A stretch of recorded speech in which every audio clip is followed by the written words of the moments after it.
یہ جو farm house ہے یہ ہماری جلاوطنی سے پہلے کا بنا ہوا ہے اور اس پہ مشرف صاحب کا کافی عرصہ قبضہ رہا ہے. اس کے علاوہ جو لاہور میں جو گھر ہے ہمارا ماڈل ٹاؤن میں، اس کو تو انہوں نے ورچولی ٹیک اوور کر لیا تھا اور قبضہ جما کے تو اس کو ایک سرکاری تحویل میں دے دیا تھا. اسی طرح سے فیکٹریوں کا بھی یہی حال ہوا ہے. کئی ایسے سیاسی خاندان ہو سکتے ہیں جنہوں نے ممکن ہے ملک و قوم کو لوٹا ہو، لیکن میں دعوے سے یہ بات کہہ سکتا ہوں کہ جو ہمارا ایک سیاسی خاندان ہے، پہلے سیاسی تو نہیں تھا، یہ تو ہم انڈسٹری میں تھے، یہ ایسا سیاسی خاندان ہے جس کو مختلف حکومتوں نے لوٹا ہے بالکل. اور 1937 سے 1937 سے میرے والد صاحب نے یہاں پہ سب سے پہلے ایک کارخانہ لگایا اور پھر وہ ماشاءاللہ بڑھتا بڑھتا اتنا بڑا ہو گیا کہ اس کو ذوالفقار علی بھٹو صاحب نے آ کے اس کو نیشنلائز کر لیا اور اس کو قومی تحویل میں لے لیا. ایک جس کو کہتے ہیں نا پیسہ پینی، وہ تک انہوں نے ہمیں اس کی کمپنسیشن میں ادا نہیں کی. اور وہ پھر بالکل ساری فیملی جیب میں کوئی پیسہ نہیں. اور وہ جنگ 1971 کی مشرقی پاکستان میں جنگ ابھی ختم ہی ہوئی تھی، کوئی یہ کام ہو گیا. ایک فیکٹری ہماری مشرقی پاکستان میں تھی، شاید آپ کو بھی نہیں پتا اور شاید سننے والوں کو بھی نہیں پتا، وہ بھی اس میں چلی گئی. اس کا 1% بھی ہمیں نہیں ملا. یہ بھی انہوں نے یہاں سے لے لی. تو بالکل فارغ ہو گئے ہم. اور اس کے بعد پھر محترمہ آئیں. محترمہ کے آنے کے بعد پھر جو ہم پہ گزری، جہاز ہمارے جوناتھن کراچی میں 70 کروڑ روپے کا اس پہ نقصان ہوا. اس کے بعد پھر چونکہ محترمہ اور ہم ایک اس وقت مخالف ایک سیاسی حیثیت میں تھے، تو اس وقت ظاہر ہے کہ انہوں نے بھی اس معاملے میں کوئی کسر نہیں چھوڑی.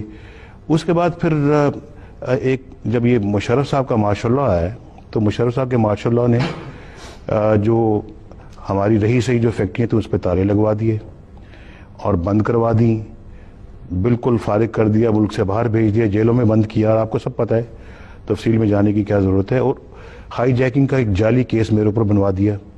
اس میں جرمانہ کہہ کے مشرف صاحب نے کروایا میرے اوپر کہ اس کی ساری منقولہ غیر منقولہ جائیداد کو ضبط کر لیا جائے. میر صاحب، یہ مجھے سمجھ نہیں آتی کہ یہ کیا منطق ہے. ایک الیکٹڈ وزیر اعظم کے اوپر آپ جعلی جھوٹے کیسز بنا کے تو اس کی جو کچھ اس کے یہاں پہ پاکستان کے اندر جو کچھ جائیداد ہے اس کو بھی آپ ہتھیا لیں، قومی قبضے میں لے لیں. مجھے آپ یہ بتائیں کہ اگر آپ دیکھیں کہ ٹیکس کتنا دیا ہے، انکم ٹیکس کتنا دیا ہے، ایکسائز ڈیوٹی کتنی دی ہے، اور اس کے بعد سیلز ٹیکس کتنا دیا ہے، اربوں روپے میں، اربوں میں یہ دیا ہے ہم نے. 5,000 نہیں دیا، اربوں میں 5,000. میں تو وہی کہہ رہا ہوں، آپ بھی پتہ نہیں ان کی باتیں سن کے آپ بھی یقین کر لیتے ہیں.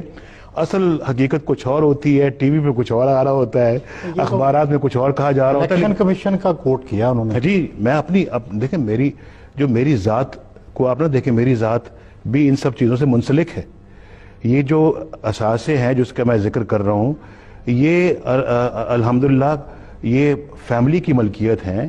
اور میں نے 1997 میں یہ کانشس ڈیسیشن کیا تھا، فیملی نے بڑا سوچ سمجھ کے فیصلہ کیا تھا کہ جو بھی صاحبان سیاست میں ہیں وہ اپنے سارے بزنس انٹرسٹ سے ریزائن کریں.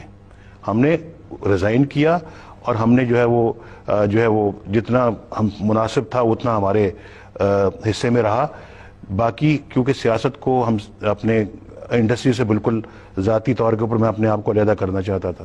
یہاں پہ جو ہے وہ جو اس وقت ہماری شوگر مل ہے، شہباز صاحب کی ہماری کٹی، جب ہم باہر تھے تو 6 ارب روپیہ ہم نے حکومت کو tax, income tax, excise duty اور سیلز ٹیکس کی شکل میں ادا کیا ہے. اگر وہ ادا نہ کرتے تو میری جیب میں آتا نا. یہ جو ملیں ہیں ان ملوں میں آپ ڈائریکٹر نہیں ہیں. میری جیب میں آتا، شہباز صاحب کی ذاتی جیب میں جاتا، کسی اور کی جیب میں جاتا، لیکن حکومت کو نہ جاتا. تو وہ ہمارا وہ ٹیکس ہے جو ہمارے خاندان نے، کمپنیز نے حکومت کو پے کیا ہے. یہ سب ان ملوں 600 کروڑ روپے میں کہہ رہا ہوں. اور وہ ان دنوں میں بھی پے کرتے رہے جب ہم جدے بیٹھے ہوئے تھے. اس ملک سے باہر تھے. یہ جو ملے ہیں تو اصل حقیقت یہ ہے, دیکھیں نا, اب کون دے گا یہ سب؟ جو فیکٹری ہماری نیشنلائز ہوئی ہے, کسی نے پوچھا آج تک کہ جناب آپ کی اربوں روپے کی فیکٹری ہم نے احتیاط لی آپ سے, آپ یہ کم از کم چلیں اور دے تو 1/10 حصے لے لیں آپ؟ کسی نے پوچھا نہیں ہمیں. جو لاسز ہوئے ہیں, جو 60-70 کروڑ کی میں بات کروں جہاز کی, آج تک کبھی کسی نے اس کا ہمیں پوچھا ہے کہ جناب یہ آپ کا لاس ہوا ہے, یہ آپ سے واپس لیں؟ میں وزیر اعظم تھا, میں نے کہا اب ہم 70 کروڑ مانگے ہیں اپنی حکومت سے کہ جی ہمارا لاس پچھلی حکومت کر گئی ہے, پھر آپ کہتے جی کہ یہ آپ نے سرکاری خزانے سے اتنا پیسہ لے لیا ہے. بھئی جو ہمارے خون پسینے کی جو کمائی جو ہم نے, جو حکومت نے زبردستی ہم سے چھینی ہے, وہ آخر اس کا بھی کسی کو جواب دے بننا پڑے گا, یا کوئی ہے یا نہیں جواب دے اس کا. لیکن یہ گوشوارے کیوں کوٹ کرتے ہیں, یہ جو الیکشن کمیشن کے گوشوارے کوٹ؟ وہ تو میرے حصے میں اب جو ہے وہی ہوگا نا. اگر میں یہ بھی مشرف صاحب نے تو لے لیے تھے یہ, تو میں تو کہتا ہوں جی کہ سیاست میں ہے تو یہ بھی نہیں ہونا چاہیے, یہ بھی زیادہ ہے. میں تو سمجھتا ہوں کہ جو کچھ ہمارے ساتھ جو سلوک ہوا ہے وہ کبھی کبھی سوچ کے بڑا دکھ ہوتا ہے. سعودی عرب بھیج دیا اور پھر یہ کہا جاتا ہے کہ جناب یہ سعودی عربیہ میں انہوں نے فیکٹری لگا لی ہے. بھئی کیا میں سعودی عرب جدہ کی سڑکوں میں جا کے خدا نخواستہ میں کشکول پکڑ کے میں بھیک مانگتا؟ میرے والد صاحب بھی وہاں سے آتے ہوئے بھیک مانگتے, خاندان کو وہاں خدا نخواستہ لوگوں سے ادھار لے کے ہم کھاتے.